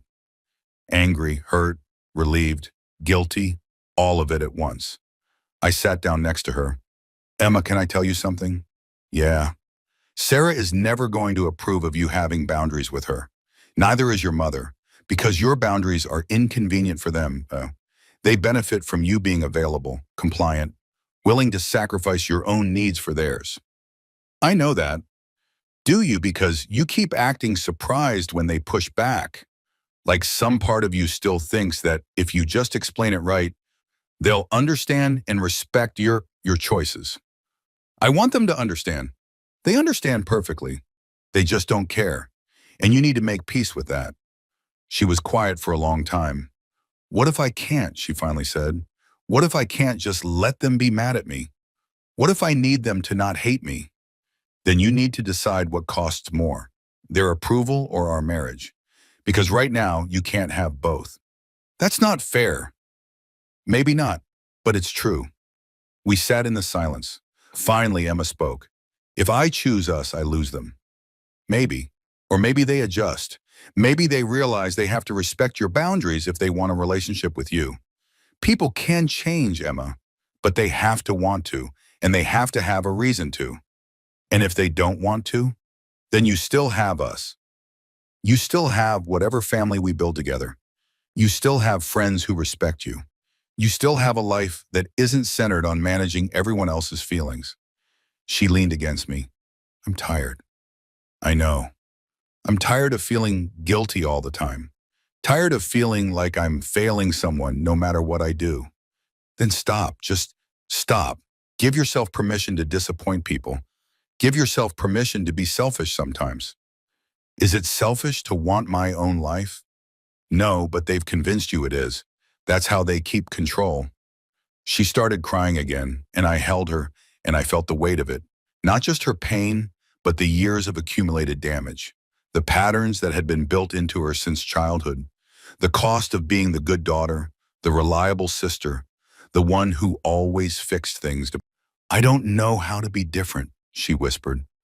You're already being different. Every time you say no, every time you hold a boundary, every time you choose us, you're already different. It doesn't feel like enough. It's enough for me. The next day, Emma blocked Sarah's number. Not forever, just temporarily, until she felt strong enough to have a conversation without giving in. She sent an email instead. Sarah, I love you, but I can't keep being your emergency fund and your free childcare and your emotional support system. I need you to find other solutions. When you're ready to have a relationship with me that doesn't involve me solving all your problems, I'll be here. Until then, I need space. She didn't tell me she'd sent it until 3 hours later when Sarah forwarded it to Linda, who called me directly. David, what have you done to my daughter? I was at school in my classroom grading essays. I put Linda on speaker and kept working. I haven't done anything to Emma. Emma is making her own choices. Bullshit. She would never cut off her sister like this if you weren't manipulating her. Linda, I'm going to say this once, clearly, so there's no confusion. Emma is an adult. She makes her own decisions. If those decisions inconvenience you, that's not my problem or hers. That's yours. Sarah is struggling. She needs help. Then help her. You're her mother, but don't demand that Emma and I fund her life. It's only $800 a month. You can afford it. Whether we can afford it is irrelevant. We're not doing it. Sarah needs to solve her own problems. You're poisoning my daughter against us. No, Linda. I'm supporting my wife in having healthy boundaries.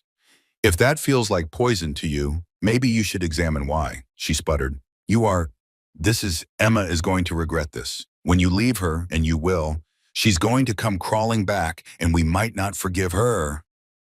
Then I guess you'll have to live with that risk. I hung up, blocked her number, went back to grading essays. My hands were shaking slightly, adrenaline coursing through me, but underneath it was something else. Satisfaction. I'd been wanting to say those things for years. Emma called me during her lunch break. My mom called you. Yep. What did you say to her? The truth, that you're making your own choices and we're not giving Sarah money. She's furious. I know. I hung up on her and blocked her number. Silence. David? What? You want me to unblock her so she can verbally abuse me some more? Not happening. I didn't think you'd actually block her. Why not? She's not adding anything positive to our lives. Why would I give her access to me? Because she's my mother.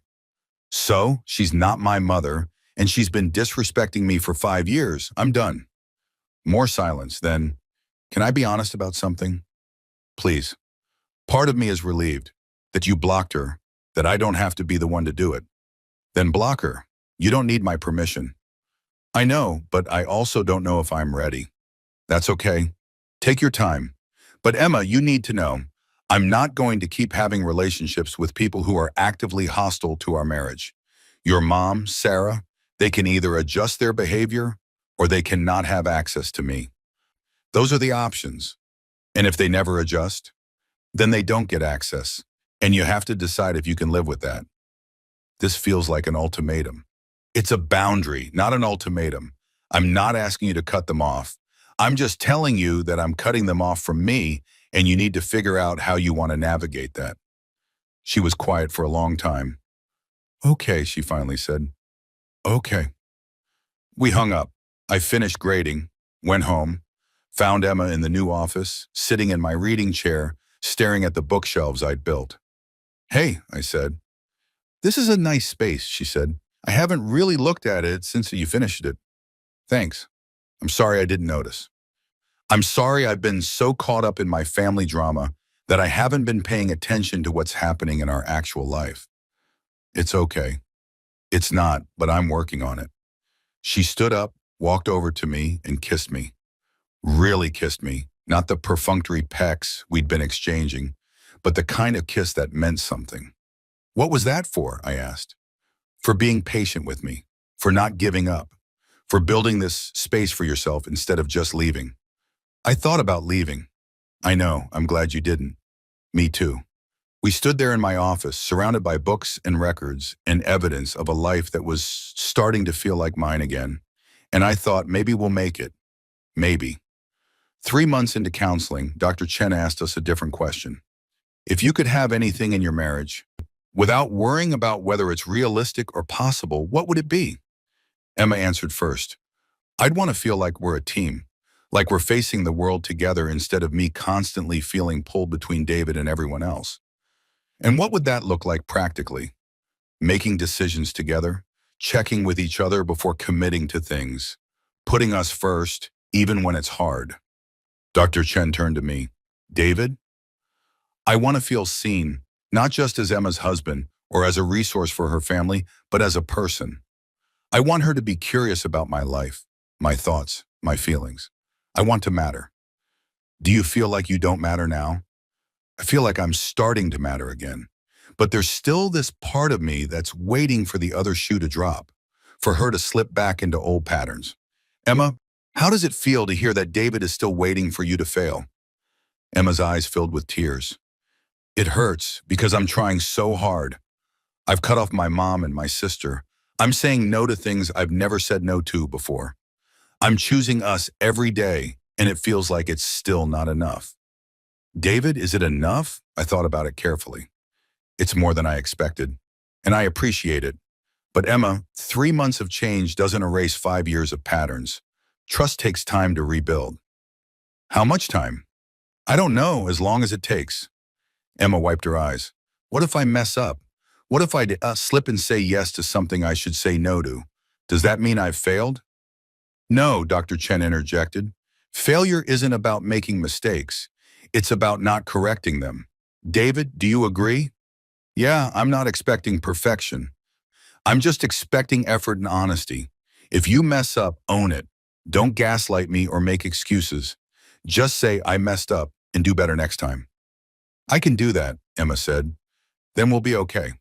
The real test came in December. The holidays. Emma's family had always done a big Christmas Eve gathering at Linda's house. Dinner, presents, the works. It was non-negotiable, or it had been. Linda sent the invitation via email since Emma had blocked her number. Christmas Eve, 5 p.m., my house. Family only. Sarah and the twins will be there. I expect both of you to attend. Emma showed me the email with shaking hands. What do you want to do? I asked. I don't know. It's Christmas. It feels wrong to not see them. Okay, so what would feel right? She thought about it. Seeing them on our terms, not spending the whole evening there, not pretending everything's fine when it's not. So tell her that. Emma drafted a response. Mom, David, and I will stop by for an hour on Christmas Eve, probably around 6 p.m. We have other plans for the evening. We won't be staying for dinner or presents. She showed it to me. Too harsh? No, it's clear and firm. That's good. She sent it. Linda's response was immediate. That's unacceptable. Christmas is about family. If you can't commit to being here properly, don't come at all. Emma stared at the email. She's calling my bluff, she said. Probably. What are you going to do? I'm going to call it. We're not going. She typed, okay, we'll see you another time. Merry Christmas. And then she closed her laptop. Did I just ruin Christmas? She asked. No, you just declined an invitation that came with unreasonable conditions. There's a difference. We spent Christmas Eve alone, made dinner together, watched It's a Wonderful Life, exchanged small, thoughtful gifts. It was quiet. It was peaceful. It was the best Christmas Eve I'd had in years. Emma cried a little, missing her family, mourning what she'd lost. But she didn't call them, didn't apologize, didn't give in. New Year's Eve, we went to the same bed and breakfast we'd visited in October. I have a resolution, Emma said, champagne in hand, watching the ocean from our room's balcony. Yeah? I want to be braver. I want to stop waiting for permission to live my life. I want to choose you, choose us, without guilt. That's a good resolution. What's yours? I want to trust again, not just you, but people in general. I want to stop assuming everyone's going to let me down. Have I let you down?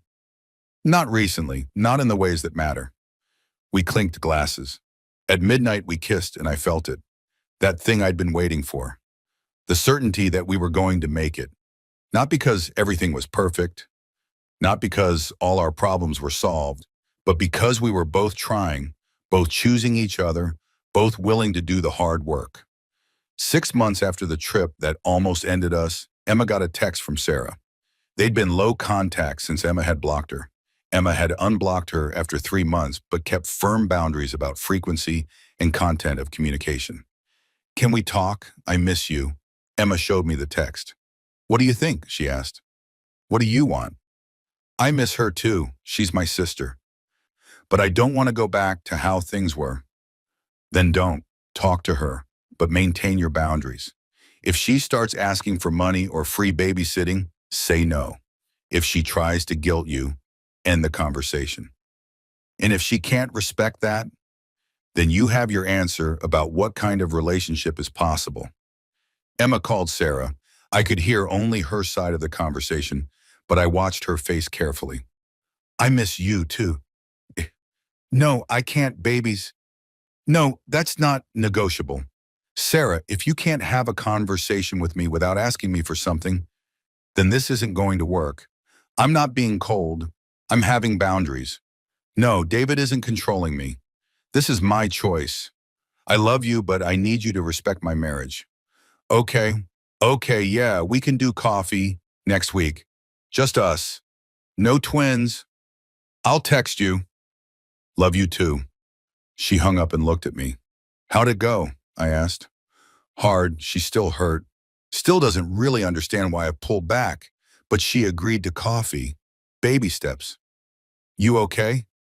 Yeah, actually, yeah, I didn't give in. I didn't let her make me feel guilty. I just held the line. I'm proud of you. She smiled. I'm proud of me too. The coffee happened the following Wednesday. Emma came home lighter than I'd seen her in months. How was it? Good, actually. We didn't talk about anything heavy. Just caught up. She showed me pictures of the twins, told me about her new mom, asked about us, and I told her the truth that we almost didn't make it, that we're in counseling, that it's been hard, but we're working on it. What did she say? Emma's face did something complicated. She apologized. I blinked. Sarah apologized? Yeah, she said she'd been thinking a lot about what I said, about using me, about not respecting boundaries. She said her therapist has been helping her see some patterns. Sarah's in therapy? Apparently. She said the divorce forced her to confront some things, about how she relates to people, about how she was repeating patterns from our childhood. I sat down. This was not what I'd expected. Did she seem genuine? I think so. I mean, time will tell, but she actually listened when I talked about our boundaries. Didn't push back. Didn't try to guilt me. Huh. I know, I was shocked too. We sat with that for a moment. So what happens now? I asked. Now we see if it sticks. If she can actually maintain a relationship with me that doesn't involve me solving all her problems. If she's really changed or if this is just temporary. And if it's temporary, then I'll deal with that when it happens. But I'm hopeful. Maybe. Linda was harder. She didn't apologize, didn't soften, didn't acknowledge that she'd done anything wrong. But after 3 months of silence, she sent a card. Just a card, for Emma's birthday in March. Inside, in Linda's careful handwriting, I miss my daughter. The door is always open. No apology, no acknowledgement of boundaries. Just a crack in the wall. Emma cried when she read it. Do I respond? She asked. Do you want to? I don't know. Part of me wants to just let it go, but she's my mom. Then respond, but on your terms, not hers. Emma sent flowers. No note, just flowers. It was a start. 1 year after the trip, Dr. Chen asked us a final question. Do you want to keep coming to therapy? Emma and I looked at each other. I don't know, Emma said. What do you think? Dr. Chen smiled. I think you just answered my question. A year ago, Emma, you would have told David what you thought he wanted to hear. David, you would have said yes because you were afraid of what would happen if you said no. But just now you had an actual conversation. You asked for his opinion as an equal, not as someone you needed to manage or someone you needed to placate. So we're done, I asked. You're ready to be done with weekly sessions. I'd suggest monthly check-ins for a while. Make sure the patterns hold, but yes, I think you've done the work. Walking out of her office that day felt surreal. We graduated therapy, Emma said. We did. Are we fixed? I don't think people get fixed. I think we're just better at being broken together. She laughed. That's very poetic for a high school English teacher. I contain multitudes. We went out for dinner to celebrate. A nice restaurant, the kind we used to go to before family obligations ate all our time and money. Over dessert, Emma said, I have something to tell you. My stomach tightened. Okay. I've been thinking about something, and I wanted to run it by you before I made any decisions. Okay. I want to have a baby. I set down my fork. A baby. Yeah, I know we've talked about it before, but the timing was never right. Or I was too stressed, or we were too busy with family stuff. But now I think I'm ready. We're ready, if you want to. Do you want to because you actually want a baby? Or because you think you're supposed to want one? She thought about it, really thought about it. Both, maybe. I think I've always wanted kids in the abstract. But now I want them in the specific. With you, our kid, our family. Not an extension of my mother's expectations or Sarah's children. Ours. That's a good answer. So, what do you think? I thought about it. About a life with Emma that included a small person who was half her, half me. About building something new instead of fixing something broken. I think I'd like that, I said. But I have conditions. Conditions? Yeah, we don't tell your family until you're past the first trimester. We set boundaries about visiting and helping before the baby is even born. We make decisions together about childcare, about holidays, about all of it. We protect our kid from the patterns that almost destroyed us. Emma's eyes were shining. I can do that. I want to do that. Then yeah, let's have a baby. We clinked glasses again, celebrating a future that felt possible for the first time in a long time. It took 6 months to get pregnant, 6 months of trying, of hoping, of Emma peeing on sticks every 2 weeks. When she finally got a positive test, she woke me up at 5 a.m., crying and laughing and shaking. We're pregnant, she said. We're pregnant, I repeated, and it felt like a miracle. We didn't tell anyone for 12 weeks. Not Emma's family, not mine, not our friends, just us, sitting with this secret, this possibility, this tiny cluster of cells that might become a person. When we finally told people, we did it on our terms. A simple text to both families. We're pregnant. Due in April. We're excited and we'll share more details as we get closer. Linda called immediately. Emma let it go to voicemail. Called back. Voicemail. Finally texted, I need details. When can I come visit? What do you need? Can I throw you a shower? Emma responded, Thanks, Mom. We'll let you know our plans for visits and showers later. Right now, we're just focusing on staying healthy. Linda didn't love that answer, but she accepted it. Sarah sent a sweet text. Congratulations. I'm so happy for you. Let me know if you want any hand-me-down baby stuff. No pressure. It was perfect, supportive without being invasive. Emma cried happy tears. She's really trying. Yeah, she is. Our daughter was born on April 15th at 3:47 a.m. 7 pounds, 4 ounces. Perfect. We named her Claire after my mother, who cried when we told her. Emma's family came to the hospital. We let them visit for 30 minutes. They held Claire, took photos, cooed appropriately. When the 30 minutes were up, I said, Okay, everyone. Emma needs to rest. Linda opened her mouth to protest, but Sarah put a hand on her arm. Come on, Mom, they need space. They left. Emma looked at me with wonder. Did that just happen? Did they actually respect our boundary? They did. We sat in the quiet hospital room, our daughter sleeping in Emma's arms, and I felt it again. That thing I'd been chasing for years. Peace. Walking, talking in small sentences, obsessed with trucks and the moon. Emma and I are good, not perfect. We still fight sometimes. Still have moments where old patterns try to creep back in. But we're good. We've built something different than what we had before. Something intentional. Emma's relationship with her family is cordial but boundaried. They see Claire regularly but on our schedule. They've learned mostly to ask instead of assume, to respect our no's. Linda is actually a decent grandmother when she's not trying to be a controlling mother-in-law. She's learned that if she wants access to Claire, she has to respect Emma and me. Sarah and Emma are close again, but differently. Sarah has done real work in therapy. She's dating someone new, someone who treats her well. She still has her moments, but she's trying. My relationship with them is civil. Not warm, but not hostile either. They exist in our lives, but they don't control our lives. That's enough. Emma and I renewed our vows on our 7th anniversary. Nothing big, just us and a justice of the peace and Claire as our witness, even though she was too young to understand. We wrote our own vows this time. Emma promised to choose me first, always. I promised to trust her, even when it's hard. We both promised to keep choosing each other actively, intentionally, every day. Sometimes, late at night when Claire is asleep and Emmy is reading beside me in bed, I think about the trip, about the moment at the airport when I almost lost everything, about the 10 days alone when I found myself again, about the choice I made to stay and fight instead of just walking away. It would have been easier to leave, cleaner, less painful in the short term.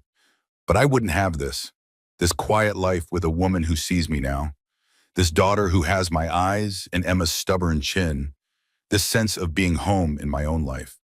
What are you thinking about? Emma asks, looking up from her book. The trip, I say. She makes a face. God, that feels like a lifetime ago. It kind of was. We're different people now. Better people? I think so, yeah. She sets down her book and turns to face me. I'm sorry it took almost losing you for me to see what I had, but I'm grateful every day that you gave me another chance. I'm grateful you took it seriously. I almost didn't. I almost just assumed we'd smooth it over and go back to normal. But then I realized I didn't want normal, not the normal we had. I wanted something real. We have something real now. Yeah, we do. She kisses me and I taste toothpaste and contentment. Down the hall, Claire makes a small sound in her sleep. We both freeze, listening, waiting to see if she'll wake up. She settles. Emma laughs softly. We're terrible. Other parents hope their kids sleep through the night. We panic at every sound. We're new at this. We're good at this, though, at being a team. Yeah, we are. We turn off the lights and lie in the dark together, and I think about how far we've come. From the airport to here. From resentment to respect. From separate lives to a shared one. It wasn't easy. It wasn't pretty. But it was worth it. Last week, Emma showed me a text from Sarah. Remember that trip? The one that almost ended your marriage? I think about it sometimes. I'm sorry I was so awful. I'm sorry I didn't see what I was doing to you guys. Emma texted back. We're all different people now. Water under the bridge. Sarah. Yeah, but I want you to know I'm glad David stayed. I'm glad he fought for you. You guys are good together. Emma showed me the text with tears in her eyes. She's right, I said. About what? We're good together. We are, aren't we? Yeah, we really are. And we are. Not because we never struggled, not because we never hurt each other, but because when it mattered most, we both chose to try. We both chose to show up. We both chose to build something better than what we'd had. Sometimes love isn't about never falling apart. Sometimes it's about being willing to put the pieces back together in a new shape. Stronger than before. More honest than before. More us than before. That's what we did, and I choose it again, every time.